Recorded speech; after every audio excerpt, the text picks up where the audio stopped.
নমস্কার বন্ধুরা, welcome to জলিস kitchen. আজকে আমি করব নতুন আলু দিয়ে মাছের মাথা দিয়ে বাঁধাকপির তরকারি। পুরো ভিডিওটা দেখতে থাকবেন, একটু স্কিপ করবেন না কিন্তু। তো বন্ধুরা, রবিবার, তা কি একটা স্পেশাল রান্না করি বলুন? তাই এই কাতলা মাছের দুখানা মাথা রয়েছে, এটা দিয়ে আজকে বাঁধাকপির তরকারিটা কিভাবে রান্না করি আপনি পুরো ভিডিওটা দেখবেন।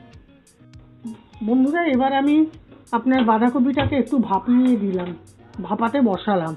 কেন বলুন তো, খাওয়া ঠিক না, না ভাপিয়ে, এগুলো তো প্রচন্ড গ্যাস, বিভিন্ন সার দিয়ে তৈরি হয়, বিভিন্ন সারের তৈরি। এই একটু ভাপিয়ে নিলাম, একটু ভাপু। বাঁধাকপিগুলো সিদ্ধ হয়ে গেছে, জলটা ঝরাতে রেখে দিয়েছি। বন্ধুরা, বাঁধাকপির আলুগুলো একটু তেলে ভেজে নিচ্ছি। এমনভাবে আমি খুশি যে আমার চ্যানেলটাকে তারা দেখে, এটাই আমার কামনা করি, তারা যেন ভালো থাকে ঈশ্বরের কাছে। একটু হালকা নুনটা দিয়ে দিলাম, একটু নুন দিলাম হালকা করে, আলুটা একটু লাল লাল করে ভেজে তুলে নিই। তারপরে একটা আবার দেখুন কি করব। বন্ধুরা, এবার আলুগুলোকে তুলে নিচ্ছি, ভাজা হয়ে গেছে। বেশি কড়া ভাজলাম না, তাহলে শক্ত হয়ে যাবে, এমনিতে তো নতুন আলু, একটু হালকা করে ভেজে নিলেই হয়। আদা জিরে, তেজপাতা দিলাম, জিরেটা লাল লাল হোক।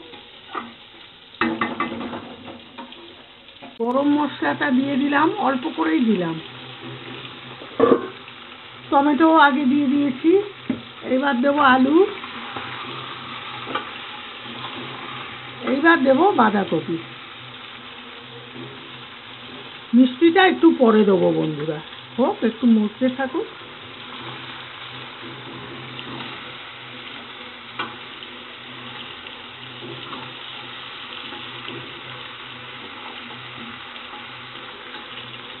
কড়াইশুঁটিটা একটু পরে দিলাম, তাহলে বেশি গলবে না, কড়াইশুঁটি বেশি গলে গেলে খেতে ভালো লাগে না। দিলাম, ঠিক আছে। একটু বাঁধাকপিতে আদা বাটাটা তখন আমি দিতে ভুলেই গিয়েছি, একটু আদা বাটা দিয়ে দিলাম। কোনো কি রসুন বাটা দেবে? না না, এসব কি খায়, আমরা কোনোদিনও পেঁয়াজ দিয়েও খাই না। মাছের মাথার জন্য, আস্তের জন্য গরম মশলা দেওয়া হলো, নামানোর আগে একটু ঘি দেবো, হয়ে গেল। বাঁধাকপিটাকে নাড়াচাড়া দিচ্ছি।